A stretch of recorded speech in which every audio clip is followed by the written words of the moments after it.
ज्ञानवापी में दूसरे दिन एएसआई की टीम ने सर्वे किया है। हिंदू पक्ष का खंडित मूर्तियां मिलने का दावा सामने आया है। एएसआई के सर्वे पर ओवैसी ने भी ऐतराज जताया। ओवैसी ने इस बार कहा कि एएसआई की रिपोर्ट आने पर क्या होगा, पूरे देश में नैरेटिव सेट किया जाएगा। क्या इससे हजारों बाबरी के द्वार नहीं खुलेंगे? बाबरी फैसला दोबारा दोहराया न जाए। 23 और 6 दिसंबर ने फिर से इस देश में एक बार फिर से ऐसी पुनरावृत्ति ना हो, तो सवाल यही, सच की लड़ाई, ओवैसी को बाबरी क्यों याद आई? शुरू करेंगे डिबेट, लेकिन पहले ये रिपोर्ट देखिए।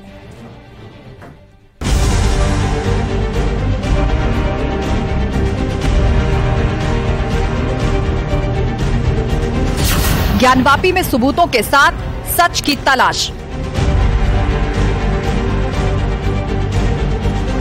हिंदू पक्ष का दावा, परिसर में खंडित मूर्ति। टूटी हुई खंडित मूर्तियां हैं जो कि वो पड़ी हुई हैं, इधर उधर बिखरे पड़े हुए हैं। तहखाने के अंदर वो टूटे अवशेष पड़े हुए हैं। खंबे टूटे हुए मंदिर के हैं, वो सब भी अवशेष पड़े हुए हैं। क्या लगता है कि साक्ष्य मिटाने की कोशिश की गई है? हाँ, की गई है, साक्ष्य मिटाने की कोशिश की गई है। सच की लड़ाई, ओवैसी को बाबरी याद आई। अब जैसा एएसआई का रिपोर्ट आएगी, नैरेटिव सेट किया जाएगा पूरे देश में। उसके बाद मुझे को खदशा ये है, हम उम्मीद करते कि ना हो। हमको सुन लीजिए, हमको खदशा है कि कहीं 23 दिसंबर ना हो जाए, हमको खदशा है कहीं 6 दिसंबर ना हो जाए। ज्ञानवापी में मंदिर के अवशेष, कितने राज शेष। तहखाना खुला हुआ है, व्यास जी का जो तहखाना खुला है, उस तहखाने में, व्यास जी के तहखाने में नाप जोख फोटोग्राफी मेजरमेंट कर रहे हैं। मिट्टी, अब चूंकि अंदर गंदगी, मलबे भरे पड़े हैं, बांस भरे, बल्लियां भरी पड़ी हैं, उनको हटाने के बाद ही ये कोई कार्रवाई आगे करेंगे। सच सामने आने से मुस्लिम पक्ष को क्यों ऐतराज?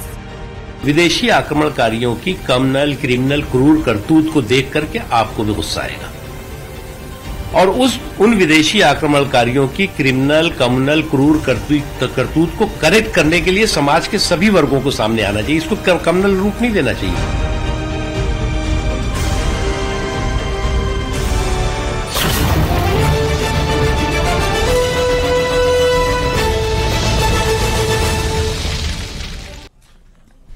और अब वक्त है महाबहस के सवालों का। एक एक करके वो सवाल आपके सामने रखने जा रहे हैं जो आज सभी पैनलिस्ट से चर्चा के दौरान हम पूछेंगे। सवाल नंबर 1, सच की लड़ाई, ओवैसी को बाबरी याद आई।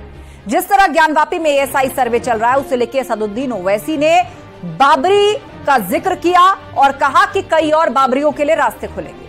सवाल नंबर 2, मंदिर के अवशेष, कितने राज शेष। हिंदू पक्ष ने आज एक और दावा किया है। कुछ तस्वीरें भी ऐसी सामने आई हैं जो पूर्व में नहीं देखी गई, और दावा यह कि वहां पर एक खंडित प्रतिमा मिली है जो कई फीट ऊंची है, आधा पशु और आधा मनुष्य की वो तस्वीर है, और भी कई सारे ऐसी कलाकृतियां मिली हैं। विस्तार से हम आगे इस पर आपसे जिक्र करेंगे। सवाल नंबर 3, सच सामने आने से मुस्लिम पक्ष को ऐतराज क्यों? जब एएसआई सर्वे चल रहा है तो इसका विरोध लगातार क्यों? चर्चा के लिए हमारे साथ पूरा गेस्ट पैनल जुड़ चुका है। हरीश चंद्र श्रीवास्तव जी हैं, बीजेपी प्रवक्ता। एचएस रावत जी, हिंदू धर्मगुरु। सैयद जवाद जी जुड़ गए हैं, राजनीतिक विश्लेषक। हाजी नजीम खान साहब हमारे साथ हैं, मुस्लिम स्कॉलर। सुभाष नंदन चतुर्वेदी जी हमारे साथ जुड़ गए हैं, वकील है हिंदू पक्ष के। आप सभी मेहमानों का बहुत बहुत स्वागत है। चर्चा की शुरुआत करते हैं और सबसे पहले हम रुख करेंगे सैयद जावेद जी का। सैयद जी, असदुद्दीन ओवैसी ने बाबरी का जिक्र किया और कहा कि अगर ये फैसला आ गया अयोध्या की तर्ज पर, तो ऐसे देश में बहुत सी बाबरियों के लिए रास्ता खुलेगा।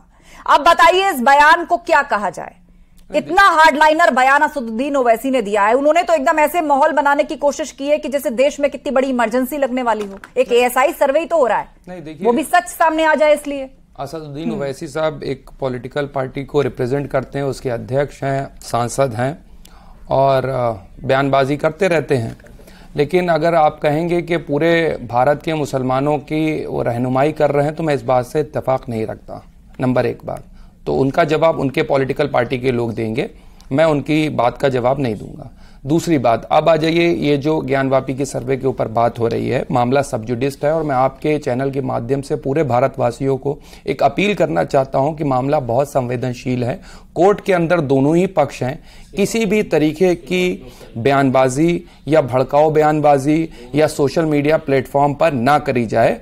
कोर्ट के अंदर, अदालत के अंदर एक बहस हो रही है, संवैधानिक प्रक्रिया, लंबी प्रक्रिया। तीसरी बात, अब आ जाइए इसके पीछे की राजनीति। मैं बार बार कहता रहा और साल भर से कहते रहा, इसके पीछे एक लंबी सियासत छुपी हुई है और उसके पीछे भारतीय जनता पार्टी के लोग जो हैं वो पहले पर्दे के पीछे से बयानबाजी करते थे, अब वो खुल करके बयानबाजी करने लगे हैं। उसका रीजन ये है कि आने वाले वक्त में हिंदी पट्टी के अंदर चुनाव है, वही ध्रुवीकरण की राजनीति करी जाएगी, 2024 के लिए माहौल बनाया जाएगा, क्योंकि 2024 के लिए मूल मुद्दों पर भारतीय जनता पार्टी पे चुनाव लड़ने के लिए कुछ भी नहीं है और वही 91-92 की जो राजनीति है वो चालू करेंगे। हमारे साथ हैं बीजेपी के प्रवक्ता हरीश चंद्र जी, आपने आरोप सुना कि मूल मुद्दा नहीं है, ध्रुवीकरण की राजनीति हो रही है।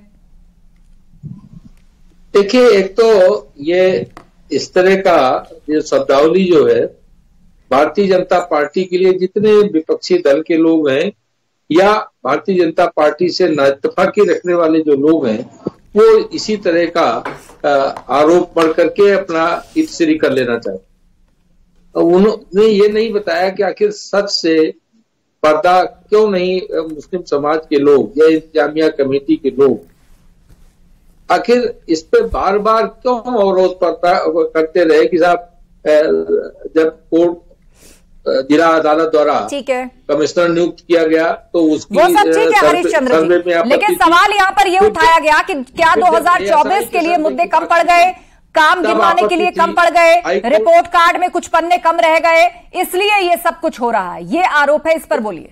तो देखिए, ये राजनीतिक आरोप पढ़ना अलग की बात है, ये ऐतिहासिक जो एक विवाद है, ऐतिहासिक रूप से जो औरंगजेब की सेना द्वारा किया गया ये कुकृत्य है, उसका पर्दा हटना चाहिए और सच सामने आना चाहिए। ठीक है, तो लोगों को यह स्वीकार करना चाहिए कि भाई जो सही बात है वो प्रमाणित, मतलब एएसआई सर्वे होना चाहिए, वैज्ञानिक प्रमाण सामने आने चाहिए। आपका बोलुआ भी है कहने का, ठीक है। एचएस रावत जी को जोड़ना चाहूंगी, एक बार सब लोग अपनी बात रख ले। एचएस रावत जी, असद ओवैसी का बहुत ही हरफन मौला माहौल खड़ा करने जैसा बयान है और वो ये है कि बहुत बाबरियों के रास्ते खुल जाएंगे, एएसआई सर्वे हो जाएगा या मुकदमा चल जाएगा।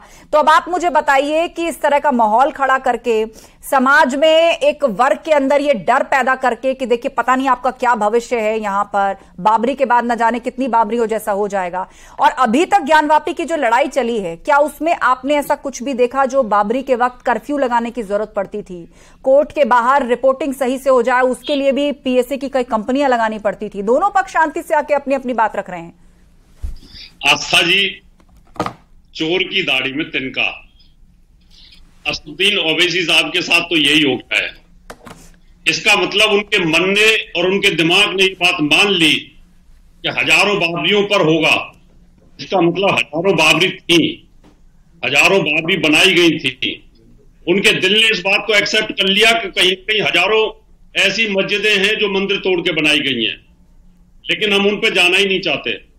हमारा कंसंट्रेशन सिर्फ ज्ञानवापी के ऊपर है और हमारा कंसंट्रेशन कृष्ण जन्मभूमि के ऊपर है। इसलिए हमारा देश तो यह है कि जैसे मक्का और मदीना मुसलमानों के लिए सर्वश्रेष्ठ और पवित्र हैं, स्वयंभू हैं, वैटिकन स्वयंभू है, हमारे लिए 3 मंदिर स्वयंभू हैं, इन पर कोई कंप्रोमाइज हो ही नहीं सकता।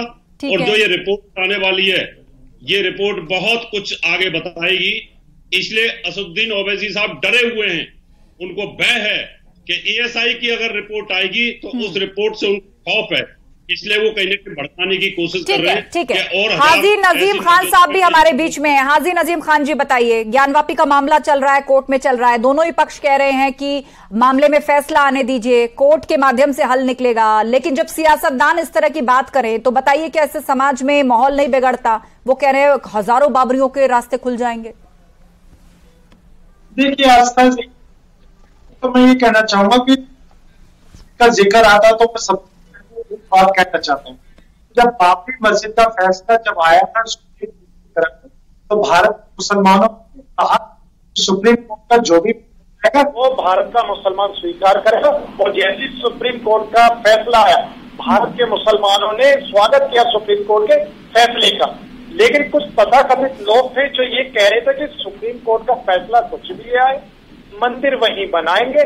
तो ये कहीं ना कहीं इसी बात को उजागर करता है कि ज्ञानवापी मस्जिद पर उसी तरीके की बातें दोबारा से दोहराने वाली बातें जो है यही लगती है कि कहीं ना कहीं ज्ञान व्यापी को नुकसान पहुंचाने की एक आगे रणनीति तैयार करी जा रही है। तो इसलिए ओवैसी साहब ने हो सकता है कि इस तरीके के तर्क दिए हों, लेकिन आपको अपने चैनल पे ओवैसी साहब के किसी प्रवक्ता को बिठालना था, वो उसका सही जवाब दे पाते, क्योंकि इसके बाद नहीं, मेरा ये सवाल केवल AIMIM या उनके अध्यक्ष के बयान को लेकर नहीं है। मेरा ये सवाल संप्रदाय से जुड़ा है, सांप्रदायिक सौहार्द से जुड़ा है और उस राजनीतिक माहौल से भी जुड़ा है कि एक सियासतदान के ऊपर जिम्मेदारी होती है। अब आप तुष्टिकरण का आरोप अगर लगा रहे हैं तो फिर आप खुद भी तो उससे अछूते नहीं है। हाजी नजीम जी, आस्था जी, सबसे पहले तो मैं ये कहना चाहूंगा कि ये देश आस्था संविधान से चलता है और संविधान के अंदर ही हम सबको ऐसे राइट्स मिले कि अगर हम कोई भी बात से अगर सेटिस्फाई नहीं हो तो हम जाके अपने सुप्रीम कोर्ट जा सकते हैं या हाई कोर्ट जा सकते हैं या जिला कोर्ट जा सकते हैं। ये फंडामेंटल राइट है। और देखिए, जिस तरीके से अभी बात चल रही है पॉलिटिकल की बात है। अब ये देखिए आस्था जी, मैं बताता हूँ, ये 2024 का जो चुनाव नजदीक आ रहा है, तो धीरे धीरे जैसे जैसे चुनाव आ रहा है उसी तरीके से एक प्रक्रिया तेजी से होती जा रही है, क्योंकि इस बिल्कुल। और सवाल यही है कि अगर इसी तरह के बयान सामने आते रहे और उस पूरे मुद्दे का सियासीकरण होता रहा तो कहीं ऐसा तो नहीं है 24 आते आते ये वाकई ज्ञानवापी ऐसा मुद्दा बन जाएगा जिसके लिए सब कह रहे हैं कि ये तो केवल चुनावी मुद्दा है, सरकार बात नहीं करना चाहती। तो क्या विपक्ष मुद्दे उठाना चाहता है? ध्रुवीकरण क्या दोनों तरफ से हो रहा है? सुभाष नंदन चतुर्वेदी हमारे बीच में है, जो इस पूरे मामले में हिंदू पक्ष के वकील है। सुभाष जी, इस बीच हिंदू पक्ष ने दावा किया है कि कुछ और प्रतिमाएं मिली हैं, बहुत सारी फाइंडिंग्स हैं उसे लेकर। देखिए आस्था जी, कहीं किसी ने दावा नहीं किया है। अभी जो सर्वे चल रहा है ये प्राइमरी स्टेज पे चल रहा है। वो कह रही थी कि मैंने देखी है कोई प्रतिमा पश्चिमी दीवार पे देखी है, उसके बारे में कुछ बताइए। नहीं, अभी मैं बता दूं आपको, जो है इसमें सारी चीज देखिए, मेजरमेंट चल रहा है, अभी जो है नाप जोख कर रहे हैं, फोटोग्राफी कर रहे हैं। ये आज जो है ये प्रवेश किए हैं उस मंडप में, जो मंदिर का मुख्य जो तीनों मंडप है, जिसे मस्जिद कहते हैं, जिसे ये कहते हैं जहां नमाज ये पढ़ते हैं। आज वहां SI की यूनिट टीम पूरी पहुंची है, वहां भी मेजरमेंट, फोटोग्राफी, नाप जोख वगैरह किया है। तहखाने में भी ये गए हैं, तहखाने व्यास जी के तहखाने, तमाम तहखानों में गए हैं, लेकिन वहां चूंकि मलबे भरे पड़े हैं, गंदगी भरी है, बांस बल्लियां भरी पड़ी है, वो हटाई जा रही है, सफाई की जा रही है। इसलिए अभी हम लोग उस स्टेज पे नहीं पहुंचे हैं। ये इनकी मशीनें जो है, मशीनें लग चुकी हैं। इन लोगों ने मशीनों का भी DGPR वगैरह जो भी मशीनें हैं उनका भी उपयोग ये अपने स्तर पे कर रहे हैं। कहने का मतलब कि प्राइमरी स्टेज को लगभग जो है ये जो है कंप्लीट कर लिया, और ये सेकंड स्टेज जो है मशीनों के द्वारा चाहे जिस माध्यमों से ये अब सर्वे के कार्य को आगे बढ़ाएंगे। अभी हम उस स्टेज पे नहीं पहुंचे हैं जहां ये तमाम जो मतलब है ये कहा जा सके कि ASI के या फिर जो ताजा सर्वे है उसमें ये फाइंडिंग्स मिली हैं। तो अभी तक के जो दावे हैं वो आप ये कहना चाह रहे हैं कि वो पूर्व की ही जो पिक्चर्स थी या फिर तस्वीरें थी उनसे संबंधित हैं? बिल्कुल, जो अलग अलग बयान आप लोगों की तरफ से पूर्व में साधारण कमीशन जो हुआ था, हाँ।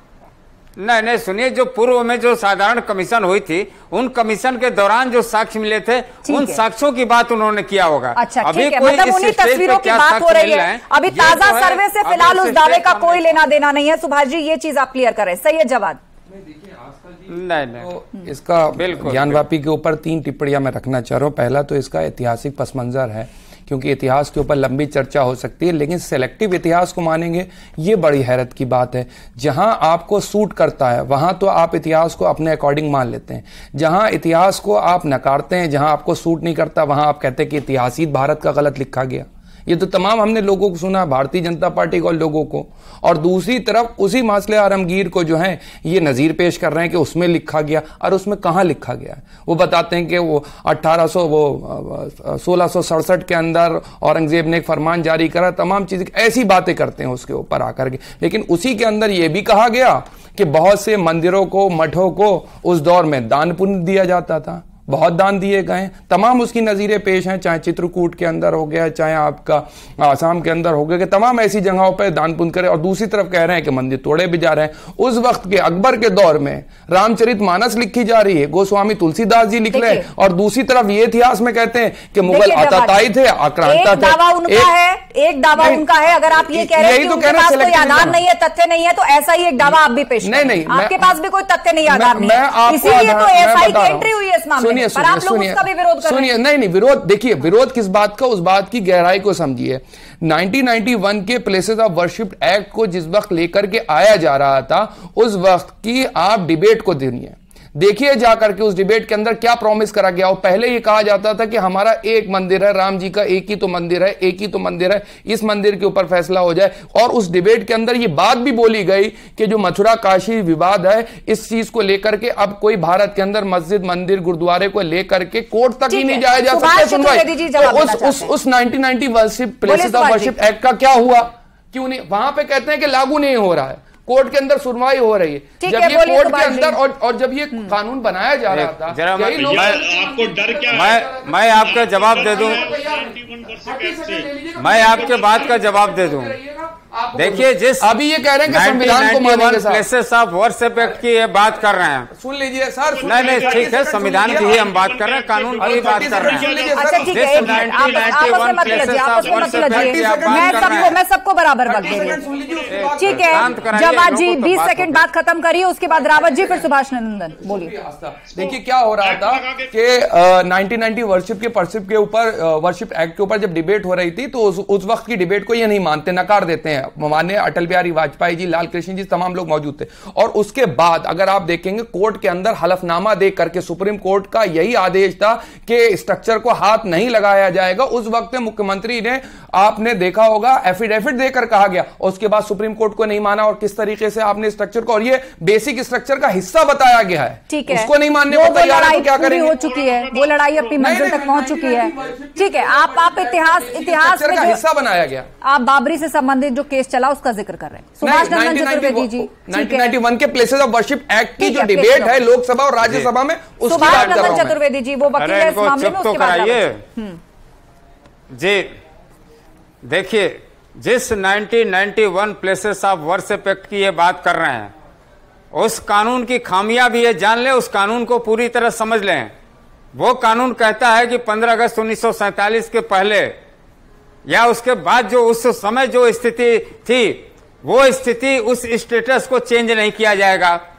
ये जो ज्ञानवापी परिसर है, कृष्ण जन्मभूमि का परिसर है, इसका स्टेटस अगर आप नेचर जान लीजिए तो मंदिर का स्टेटस है। केवल आपके नमाज पढ़ने से वो स्थान मस्जिद नहीं हो जाएगा। इस स्टेटस की जांच करिए, ये स्टेटस मंदिर का है कि मस्जिद का है। किस मस्जिद में जो है त्रिशूल और आपके जो है ब्रह्म कमल और आपके स्वास्तिक और तमाम इष्ट देवी देवताओं की मूर्तियां पाया जाता है? नहीं, आप मुझे बताइए किसे। बिल्कुल सुनिए, मैं पढ़ रहा हूं, मैं बता रहा हूं, सुन लीजिए हमारी बात। 1936-37 का जो दिन मोहम्मद का केस है, उस केस में अंग्रेजी अदालत ने माना था कि यह परिसर हिंदुओं का मंदिर तोड़ के बनाया गया है। तो आप क्या कहते हैं, मस्जिद कहेंगे?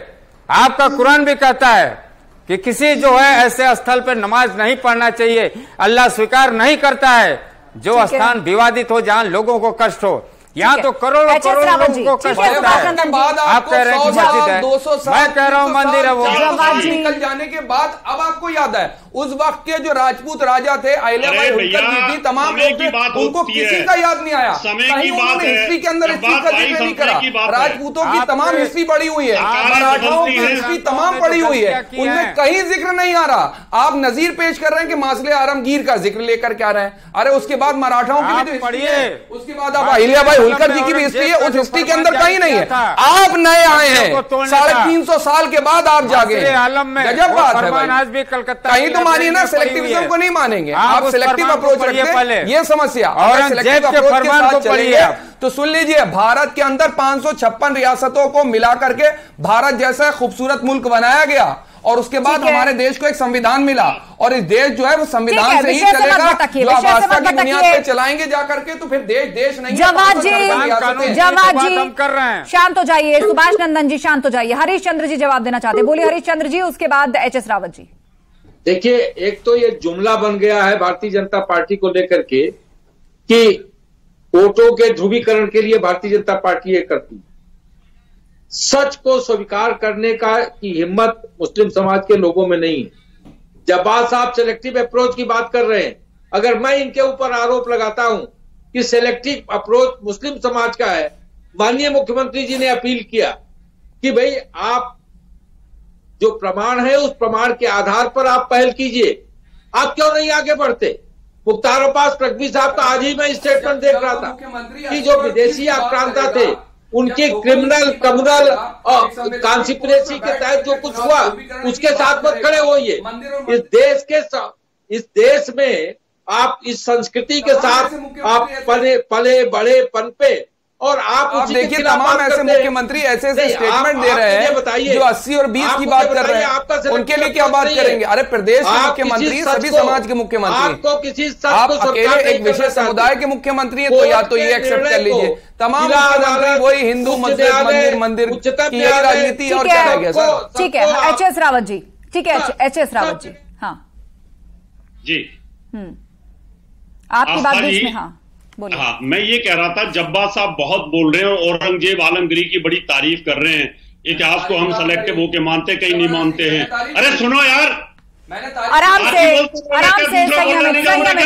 संयमित रहकर मैंने कहा तारीफ करी पूरी डिबेट, संयमित रहकर डिबेट करिए आप लोग। बोलिए एच.एस. रावत जी। जवाब जी आप अनइंटरप्टेड 50 सेकंड बोल चुके हैं, आप रावत जी को अपनी बात रखने दीजिए। बोले रावत जी। मैं इनसे ये पूछ रहा हूं कि बार बार इतनी बहस करते हैं, ये इतनी औरंगजेब की तारीफ कर रहे हैं, ये बताइए इतिहास में इतना तो सब जानते हैं कि उन्हें अपने अब्बा जान को जेल में डाला कि नहीं डाला, और उन्होंने अपने भाई का कत्ल किया कि नहीं किया? अगर किया है तो उन्होंने मस्जिदों को कहीं ना कहीं मंदिर को तोड़कर मस्जिद बनाई है। एच.एस. रावत जी, अच्छा तो फिर औरंगजेब का जिक्र अगर हो रहा है तो ज्ञानवापी किससे संबंधित कोई तथ्य रखिए। अशोक रावत जी को जवाब दे दें तो राजा अशोक ने क्या करा था सत्ता के लिए? अपने 99 भाइयों का कत्ल किया था, नहीं करा? अब आप इधर उधर विषय पर मत भटकाइए। मैंने कहा जिसका भी उदाहरण देते हैं, आप जिसको भी कोट करते हैं, कम से कम ज्ञानवापी से संबंधित तथ्य रखिए। ज्ञानवापी से भटक जाएगा इस तरह तो मामला पूरा। ठीक है, शांत रहिए आप लोग, शांत रहिए, आपस में मत उलझिए। सुभाष नंदन चतुर्वेदी जी, एएसआई। ठीक है रावत जी, आपने बात पूरी कर ली। पैसा दिया, अरे कभी खबर थे बाबर को निकाल लेंगे, नहीं सूट करेगा, फिर मर गए औरंगजेब को निकाल लेंगे, फिर मरे हुए जिना को निकाल लेंगे। अरे चुनाव मूल मुद्दों पे लड़के तो देख ले भारतीय जनता पार्टी, दूध का दूध पानी का पानी हो जाएगा। कभी जिना को निकाल लेंगे खबर से, कभी औरंगजेब को निकाल लेंगे, कभी बाबर को निकाल लेंगे। अरे क्या नजीर पेश कर रहे हैं जाकर के देश की भाई? इतिहास उस वक्त जो है इस देश के अंदर लोकतंत्र नहीं था, राजतंत्र हुआ करता था। आप लोकतंत्र और राजतंत्र को हरीश चंद्र श्रीवास्तव जी, संस्कृति को उस दिलेमा से निकलिए, उस मानसिकता से निकलिए। हाँ, वो आरएसएस का जो किताबचा है वो मत पढ़िए, जिसने संविधान का विरोध करा, जिसने तिरंगे का विरोध करा, वो आज आकर के ध्यान दे रहा है हिस्ट्री की। कोई भी एक ऐसा आरएसएस का बंदा नहीं निकल पाया जिसने इन जवाब जी बाकी पैनलिस्ट की भी बात सुनिए। हरीश चंद्र श्रीवास्तव जी, कोई इतिहासकार निकले नहीं जवाब जी। मैं पूछ रही हूँ ये सवाल, एक एक करके बोलेंगे तो सबकी आवाज समझ पाएंगे दर्शक। हरीश चंद्र श्रीवास्तव, महिमा मंडन मत करिए, आप तो गोडसे का महिमा मंडन करने वाले लोग। डिबेट को इधर उधर मत ले जाइए, मेरी फिर रिक्वेस्ट है आप सभी लोगों से, ज्ञानवापी से बने रहिए, उसी से संबंधित तथ्य रखिए। भारत की बात करिए, भारतीय संस्कृति। समय खत्म होने वाला है। मैं चाह रही हूँ एक बार आप लोग कहना क्या चाहते हैं ये तो स्पष्ट हो जाए। हरीश चंद्र श्रीवास्तव, मुझे वाइंड अप करनी डिबेट। हरीश चंद्र श्रीवास्तव जी जी। अब मुझे ये बताइए 2024 के लिए क्या ज्ञानवापी ही मुद्दा है? एक तरह से नैरेटिव सेट किया जा रहा है, मुख्यमंत्री इस पर बयान देते हैं और विपक्ष कहता है कि गिनाने के लिए कोई काम नहीं है, इसीलिए इसका जिक्र हो रहा है। क्या ये चुनावी मुद्दा है?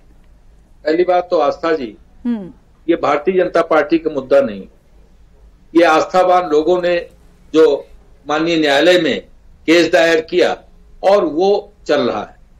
माननीय मुख्यमंत्री जी ने जो बयान दिया वो मुस्लिम समाज के लोगों को उस पर सोचने की जरूरत है कि जब प्रामाणिक, आखिर सच से क्यों घबरा रहे थे? ये लगातार न्यायालय में उन्होंने कहा कि ये प्रस्ताव मुस्लिम समाज की तरफ से आना चाहिए कि हम इसका समाधान चाहते हैं। ठीक है, समय खत्म हो गया। आप सभी पैनलिस्ट का बहुत शुक्रिया इस चर्चा में शामिल होने के लिए। तो ज्ञानवापी में एएसआई का सर्वे चल रहा है, मुस्लिम पक्ष एएसआई सर्वे का विरोध कर रहा है और बार बार प्लेसेस ऑफ वर्शिप एक्ट का हवाला देता है। तो दूसरी तरफ हिंदू पक्ष का यह कहना है कि जो हमारे दावे हैं, जो हमारे तथ्य हैं या जो हमारी मान्यता है, उसको एक वैज्ञानिक सबूत मिल जाएगा। इसीलिए इंतजार करना होगा, इस पर किसी भी प्रकार की बड़बोली, बयानबाजी या सियासत से बचना होगा, क्योंकि जब दोनों ही पक्षों ने कोर्ट का मार्ग चुना है तो सब्र से, शांति के साथ, संयमित रहकर इंतजार करना होगा और कोर्ट में रखी जा रही फैक्ट फाइंडिंग्स और जिरह पर नजर बनाए रखनी होगी। मां बहस में इतना ही। खबरों का सिलसिला जारी है, आप बने रहिए।